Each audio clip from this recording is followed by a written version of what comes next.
Hello everyone, this is your tutor from MedEasy Biotechnology Education YouTube channel. Today I am going to start the second unit of electric vehicle. So आज हम लोग देखेंगे कि electric motor drive और EV applications इस unit में हमारा क्या क्या चीज़ें हैं।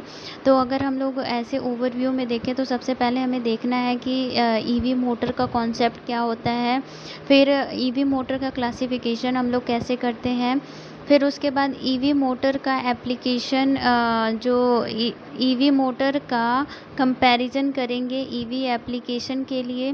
फिर ईवी मोटर जो रिसेंट में है वो कौन कौन से हैं, फिर BLDC brushless DC motor and switched reluctance motor के बारे में हम लोग देखेंगे। फिर हम लोग देखेंगे कि एक्सियल फ्लक्स मोटर क्या होता है, एंड देन हम लोग देखेंगे introduction to the power electronics converter क्या होता है, फिर DC कन्वर्टर क्या होता है, फिर speed control of DC motor ये क्या होता है, and then BLDC motor driving scheme क्या होता है। So these are the topics which are really important for your examination, and this comes under the second unit of electric vehicle, which is common to all the branches of BTech. So let's move ahead with the discussion of second unit without any delay. So let's start.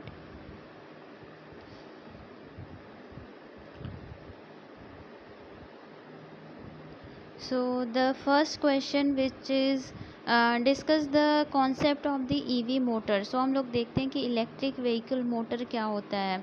So first point है हमारा, the propulsion system is the heart of an EV and the electric motor sits right in the core of the system. It means जो propulsion system होता है वो EV के लिए काफ़ी ज़्यादा इम्पॉर्टेंट होता है, just like a heart of a system. And electric motor जो होता है वो प्रोपल्शन सिस्टम और EV दोनों के लिए ही बहुत ही ज़्यादा इम्पॉर्टेंट कॉन्सेप्ट होता है। फिर है हमारा, EV motor usually require high power, high torque, wide speed range, high efficiency, reliability, robustness, reasonable cost, low noise and the small size। जो EV मोटर होता है जनरली ये जो होता है इसकी रिक्वायरमेंट क्या होती है कि जो पावर होना चाहिए वो बहुत हाई हो, जो टॉर्क होना चाहिए वो हाई हो, वाइड स्पीड रेंज होनी चाहिए, efficiency should be high, reliability काफ़ी अच्छी होनी चाहिए, रोबस्टनेस जो इसका है वो भी स्ट्रॉन्ग होना चाहिए, रीज़नेबल कॉस्ट मतलब कॉस्ट जो है अफोर्डेबल होना चाहिए, एंड थोड़ा नॉइज़ जो है वो कम होना चाहिए, एंड साइज़ जो है इसकी स्मॉल होनी चाहिए। So these are basically the criteria of the EV motor. अब देखते हैं थर्ड पॉइंट हमारा क्या है। सो थर्ड पॉइंट है, EV motor are so unique that they form an individual class. So EV motor जो होते हैं बहुत ही ज़्यादा यूनिक होते हैं, जिसकी वजह से इनका एक इंडिविजुअल क्लास बना हुआ है। The main requirement of the EV motor are summarised as follows. So अब हम लोग देखते हैं कि एक्चुअली में EV मोटर की रिक्वायरमेंट क्या होती है। Before explaining this, I am just going to explain you what is motor.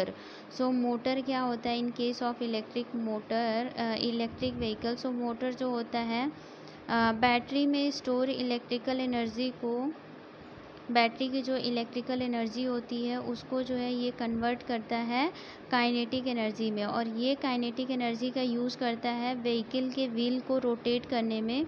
जब व्हील रोटेट करती है तो जो इलेक्ट्रिक व्हीकल है वो रन करता है। सो बेसिकली इसका काम क्या है, इलेक्ट्रिकल एनर्जी को काइनेटिक एनर्जी में कन्वर्ट करना is the major function of the electric motor which are used in the electric vehicle. अब हम लोग देखते हैं कि एक्चुअली में इसकी रिक्वायरमेंट क्या होती है EV मोटर की। तो first and the foremost requirement is EV motor need to produce maximum torque which is 4 to 5 times of the rated torque for temporary acceleration and the hill climbing. जो EV motor होते हैं इनको जो है ज़रूरत पड़ती है कि ये मैक्सिमम टॉर्क को प्रोड्यूस करें, जो कि 4 से 5 गुना जो रेटेड टॉर्क होते हैं उसके 4 से 5 गुना होना चाहिए, ताकि हमारा जो टेम्परेरी एक्सिलरेशन और जो हिल क्लाइंबिंग है वो अच्छे से परफॉर्म किया जा सके।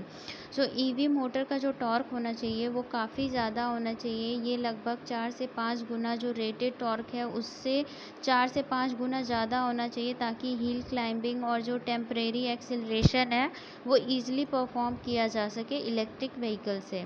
फिर second requirement is EV motor need to achieve 4 to 5 times the basic speed for the highways cruising. So इसकी स्पीड जो है 4 to 5 टाइम्स ज़्यादा होनी चाहिए ताकि जो हाईवे पर achieve 4 to 5 times the base speed for highway cruising. अब है हमारा third point, EV motor should be designed according to the driving profile of the vehicle. अब ये इम्पॉर्टेंट पॉइंट है कि हमें ईवी मोटर उसी प्रकार से डिज़ाइन करना चाहिए, उसी तरीके से डिज़ाइन करना चाहिए जिस हिसाब से हमारा जो है व्हीकल है। व्हीकल की प्रोफाइल के अकॉर्डिंग अगर हम लोग ईवी मोटर को डिज़ाइन करते हैं तो दोनों का जो काम होगा, वर्किंग होगा एक साथ, वो काफ़ी अच्छा होगा एंड स्मूथली वो जो है काम करते रहेंगे। ये हो गया। And next point is EV motor demand both high power density and good efficiency for reduction of the vehicle wait and extension of the driving range. जो ईवी मोटर की डिमांड होती है वो होती है हाई पावर डेंसिटी होनी चाहिए और उसकी एफिशिएंसी जो है काफ़ी अच्छी होनी चाहिए ताकि जो व्हीकल का वेट है, अगर हाई पावर डेंसिटी है तो व्हीकल का वेट जो है बहुत ही ज़्यादा कम हो जाएगा एंड ड्राइविंग रेंज जो है वो काफ़ी बढ़ जाएगी।